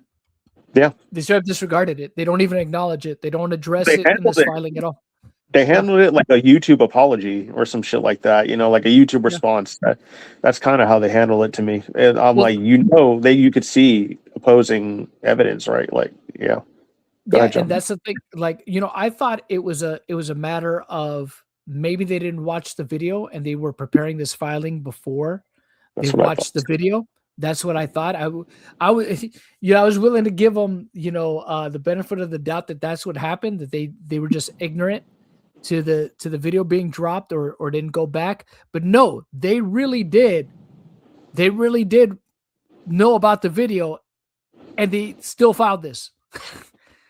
The ego. They still filed this with Yeah. stuff that contradicts them directly and shows that they're lying about stuff. That's Yeah. crazy. That's crazy to me. They wouldn't go back and amend this to show like, okay, well, this said this, or at least even argue against it and be like, well, you know what? Brandon was there and Key McAllister did say this in the video, but there's more context that's missing. Like they didn't even try. They didn't even try to argue it. It's just like they just like completely like just gloss over that. That's insane. Drew, thank you for the 5. If Ben represents himself and wins, that would be the biggest viral video on YouTube and X. I mean, this filing is, yeah, I think so too. I think this filing is very poor for a multi-million-dollar company who you would think has a team of lawyers. I don't think this is a weak start. It's a weak start, very slow start, I'd say. I think it's a super weak start for them. Yeah. So let me see. Exhibit D. Okay. I got arrested investigating Lego store found. So they watched they watched all his videos up to the point of 528. This is what they're saying here. Yep. All the videos up until, or at least before, the 28th of May, they watched it. And again, that's assuming they filed this on the 28th, which I could only assume because, again, it's nowhere else but up here that I saw. Unless it's at the very bottom of the filing, because sometimes that happens too. But yeah, wow, this is not a good filing. And me and Nora have gone through a lot of legal filings before on this channel. This is not a good legal filing. This is not a strong. It's very weird. I'm telling you, that's why they prepared it like a YouTube response or something. Like, yeah, I've seen way more. And what's crazy is I've seen much better filings for like much smaller cases. Yeah, bro, the Jisoo case. Yeah, that one. That one had a much better filing than this. Yeah, that's crazy. Yeah. As evidenced in the 5/21/26 YouTube video and publications beginning in early 2025 and continuing to date hereof, and with the direct and indirect support and encouragement of Brian, Crystal, and Benjamin Snyder and the Snyder Group, began targeting the Baker Salem store and began to unlawfully shake them down and extort monies demanded. Shit. Oh boy. They're gonna have to prove that. They're gonna have to prove that. Like, yeah, I don't know. Maybe they have a witness testimony or some shit, like the person who got shaken down. Well, I guess the way that they're gonna argue is because of the way it comes across, because they kept going back and asking for Brian's Legos or the money, right? Is see, they were shaking us down, blah blah, and it's just like, well, no. Every time they were just they like, hey, look, scumbags in that video, bro. I don't know why they would even refer to that video as like, look at what they're doing to us. They're harassing us. Yeah, basically, it's very weird, like very weird. Wow. Yeah, they're just saying like, hey, look, just give the stuff back. We just want the stuff back. That's it. The stuff that belongs to Brian. That's it. Well, as a total outsider, all you see is like these people get the runaround constantly, like that's how it was set up. But like this guy, Brian, got fed up with them and, sought out help from a YouTuber who deals with like psychotic people, who deals with psychotic people and scams. Yeah. Yeah, so that's what I'm saying. And then then he gets involved and they do the same exact runaround. And then case in point, you guys are scumbags. You know what Yep. I mean? So I'm like, that's the takeaway I get. I think everyone else gets, I don't know who could see this video and be like, oh, they're harassing these people. I'm like, no, you guys fucks people over. Yes. I don't Yep. know. That's weird. No, I agree. Yeah. These targeted activities were directed at plaintiffs and included inter alia the following reported distinct actions as evidence in the publications: appearing in person and confronting harassing staff, encouraging third parties to harass employees, facilitating threats towards staff, obtaining signatures under false pretenses, deceptively distributing counterfeit raffle gift certificates and attempting to collect repeatedly, trespassing, staging protests, defacing properties, defaming and disparaging plaintiffs, threatening destruction, injury, and damage to plaintiffs. See, that's another one too. Good luck proving that, right? Because the thing is, they can't really. If there was randos coming into the store, they can't really put that on them, right? Because there's no point where you ever see Ben saying like, "Yeah, go shake these guys down until they give the stuff back." Yeah. Well, he's stated even in videos after all this, to not do that. Yeah, so, and nobody should. Yeah. Yeah. And issuing and circulating dozens to hundreds of fraudulent certificates, placing plaintiffs in a false light, publishing defamatory statements, among other episodes of unlawful activity, as detailed in part below. Following the 5/21/26 initial video and the publication of the 5/21, BAM responded by posting a note to our community about the Bricks and Minifigs Salem or store attached. So that was their blog post, basically, clarifying the underlying dispute related to private consignment arrangement allegedly made at the former Salem LLC store, debunking the entire premise of the unlawful and extortionistic enterprise. 2 days later, 5/23/26, Snyder released a 5/23/26 YouTube response in which he recklessly dismissed BAM's clarification regarding the private consignment arrangement and doubled down on the false narrative, stating there's no reason for these Legos to be in their store. They didn't pay for them. See 5/23/26, YouTube's response, minute 3:58. The statement demonstrates Snyder's willful disregard for the legal realities explained in BAM's response, namely that BAM acquired the store's assets as a bona fide purchaser without notice of the unauthorized private arrangement, and his intent to further mislead his audience and incite continued harassment against plaintiffs is in furtherance of the enterprise, extortion, harassment, and threats of violence, part 1. Okay, so this is where I think they're going to allege, what Ben was saying is him, threatening violence against them. Let's say, extortion, harassment, extortion, harassment, and threats of violence, part 1. Representative images and content evidencing Snyder and the Snyder Group confronting and harassing Baker staff and employees are set forth below. 5/21/26 YouTube video, minute 12:46 through 14:46. Snyder attempted extortion and directly threatened Ammon by stating, if you just want to give it back to me now, it's going to be a lot easier for you guys. You think you guys would prefer the easy way or the hard way. I don't think you guys are really going to like it. An implied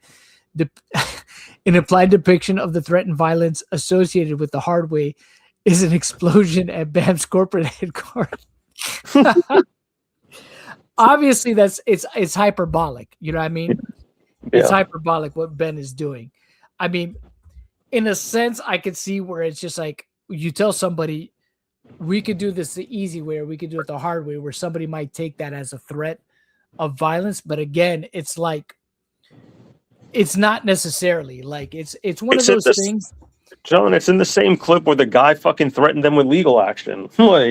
Yeah, I mean, it's one of those things where it's kind of it's ambiguous. They could argue the ambiguity of him saying it like that. Mm-hmm. But I understand where some people might look at that as that kind of threat, right? I thought they also said it to him. I thought they also said it to him because he said that to Brian, didn't he? Didn't they say it to somebody else? Well, we could do this the easy way, the hard way. So remember, what happened was. Is that somebody else? So what happened was that remember, Brian, I guess it was either Josh or Brandon that he said this to him, but I'm pretty sure it was Josh because it seems It seems like something Josh would say. Yeah. That he basically told him, like, well, look, take it to court, but if you take it to court, this is what's going to happen. We're going to, we're basically going to drag it out in court, and it's going to end up being a case where you end up paying more than what the Legos are even worth. So it's not even worth it. It's not even for you because you're going to end up paying more in court than what the Legos are even worth. So, and if you think that it's a threat, it is. No, that was Key McAllister, and he said that to Crystal. Yeah, Key McAllister said that to Crystal Gorman over the phone. He basically told her this kind of the same line. He was like, look, if you want to take this further, it's going to go to court. It's going to be dragged out in court, and basically, then you're going to. And these were his exact words. He's like, then you're going to be in some shit. And he said, and it sounds like a threat. That's because it kind of is. Yeah. That's the one I always forget about. Keen. Yeah, I always forget. Yeah, the guy from corporate said that to Crystal Gorman, and they have that recorded. They have that on tape in her video. She basically recorded him saying that. So that seems to be the sentiment of not just corporate, but these guys. They just kind of like, well, this is what happens. This is what we're gonna do. Yeah. So basically, that's just real quick because I think it's funny. Just because I think that's funny, I'm gonna try to not. I'll probably get claimed for this. Hopefully not. Hopefully we can do it quick enough where it won't get claimed. But you guys remember this clip. You guys remember this, right? Oh, okay. All right. You can do it the hard way. The choice is your difference. Now, I tell you what, I like you and I want you. Now we can do this the hard way. The choice is yours. Somebody should remember that shit. They put Reckless Ben's fucking and on Tom's face it's like fucking what's his name? Ammon? Yeah, McNasty. Yeah, they should do that. There. That'd be great. All right, so we'll do a couple more. We'll go through a little bit more of this, and then we'll go ahead and we'll wrap it for the night. But I want to get through at least the stuff they're saying about Ben here first. So, he checked and said, pretending to be a celebrity and or member of the fake Lego Club in order to trick an employee into unlawfully disclosing Josh's contact. So other information to further harass and interfere with Baker Salem, Brandon, and Josh's business. I don't know why, but the easy way and the hard way reminded me of that clip. So that's why I put that. I got that Boondock shit stuck in my head now. Person delivering a disparaging, misleading, and fake award for most Legos stolen. That was pretty funny. The Guinness record thing. I likes you, and I want you. I likes you, and I want you. We could do this easy with a hot way. The choice is yours. Yeah. Upon information and belief, Snyder admitted disguising a document as a delivery signature and then claiming it's a get out of jail free card. And then an employee, that part was kind of funny, but that's where I think that's where I'm not certain of the legal ramifications for that because, he did do it on the phone. So was the document on the phone and he just printed it out afterwards, or did he superimpose the signature on the document? So that's where it gets kind of like, okay, what happened there? Like, that's not very clear. So he might, I don't know if he might actually be in trouble for that one in some regard, but I guess we'll see. Sure. Thing. Yeah. That an employee was $5,000 each time she calls the police. Upon information and belief, the document was obtained by deception and was not knowingly signed as a contract and is unenforceable. The signature request made under false pretense echo the fraudulently obtained signatures on fictitious contract documents previously used in Salem, suggesting an intent to fabricate legal claims or evidence for extortion and harassment purposes. Okay, so that's a big claim they're starting to make there. They're basically saying him doing this shows he has intention of basically, going through these fraudulent means to do all this stuff. Yeah. So, that's why they keep calling the raffle fake, which again, look, it looked like Ben went through the proper legal channels to do the raffle. Yeah. So I guess we'll have to see the actual documentation to see if it's legitimate. I'll give the benefit of the doubt that it is, that he actually went through the process to make it a legit raffle. And I'm sure that in his response, that'll be part of the filings as well. Mm-hmm. So, because Ben, the thing about a lawsuit, guys, is you have to respond to it. Otherwise, you could end up defaulting in it. So Ben, whether he wants to or not, is going to have to respond to this lawsuit. Yeah, pretty much. So, unless he wants to default, which I doubt he's going to want to do that. So, no, I'm sure they're going to have some absurd shit that they're going to want, but yeah. What is it like? Never mind. Lost my train of thought. I keep thinking of the Boondock shit. Forget it. Just like I'm sorry. I really threw you for a loop with that one. My bad, bro. good. A member of the Snyder Group drafted a licensed merchandise and promotion agreement with an absolute non-trespass covenant, Clause 6, that fraudulently obtained a Baker-Salem store manager signature by posing as a federal government employee, USPS or UPS delivery personnel. Snyder later unlawfully threatened and demanded payment of $40,000 for alleged violations of the forged agreement accompanied by threats. Okay, so this is one that I actually looked into. The posing as a UPS delivery driver, at least in the state of Utah, I don't know about Oregon. I guess I could look it up now real quick.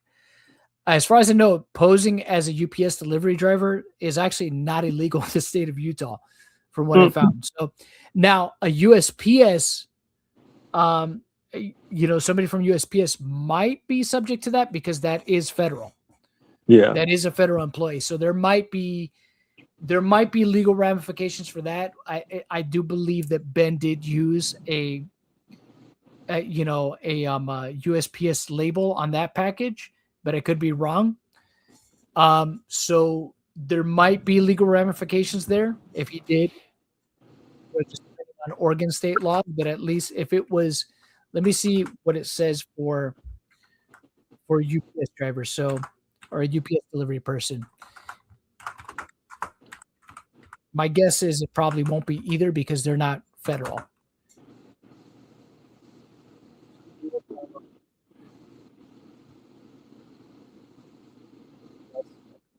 Do this full time, folks. What'd you say? I'm doing it in real time. Oh, you're doing it real time. Okay, yeah. Of Oregon. Let's see. Because remember, he did it in the state of Oregon. So let's see what it tells me here. And let me see. Ooh, okay. In Oregon, it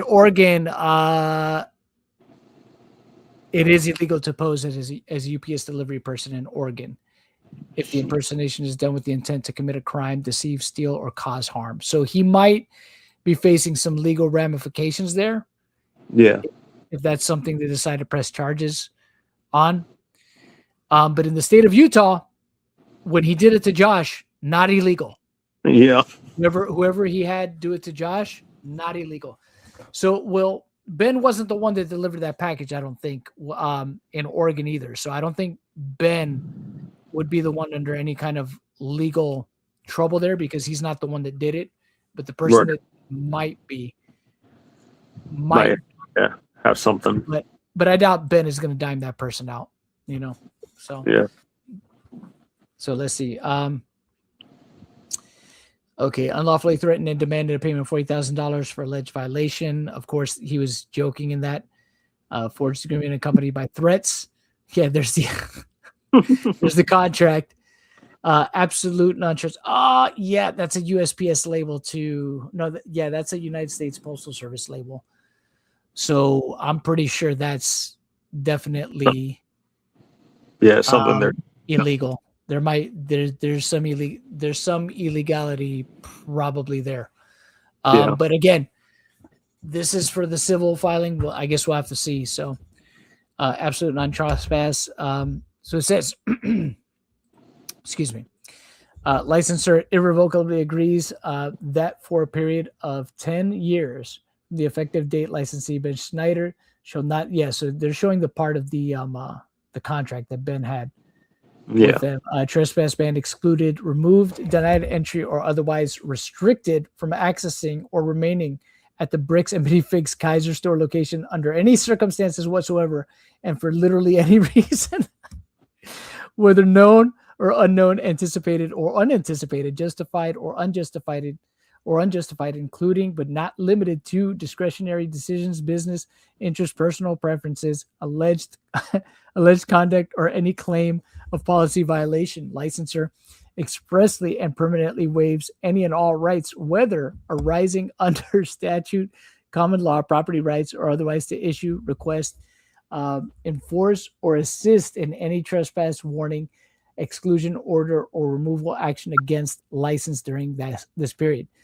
The covenant shall apply regardless of any alleged breach of the agreement and shall survive termination, expiration, or invalidation of any other provision herein. No employee, agent, contractor, franchise representative, or affiliated party of licensor shall have authority to override or circumvent the provision for any reason. Any attempt, direct or indirect, to remove, trespass, or interfere with licensee's presence, including but not limited to contacting or involving law enforcement, shall constitute a willful immaterial breach of agreement and shall trigger immediate liability for damages.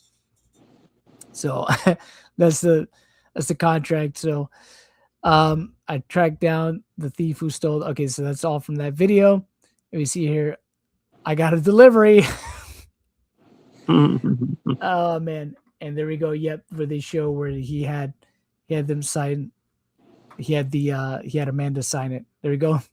Yeah. Show pictures of that. Okay, so this is just pictures of that whole situation. And when he told her, okay, but we'll end on document 32 here. So it says fake unauthorized raffle and or about April 25, 2025, members of Snyder's team set up a fictitious giveaway from the Salem store and falsely impersonated and claimed to be Baker Salem store staff members or affiliates to the public. This was reported, and the Kaiser Police Department investigated the case. They have the case number there, detailed incident log documenting continuous disparagement and harassment campaign, including corresponding law enforcement case numbers from April 2025 through May 2026, attached at Exhibit 1. So this is obviously where they're going to go into the whole raffle and whether or not it was legal.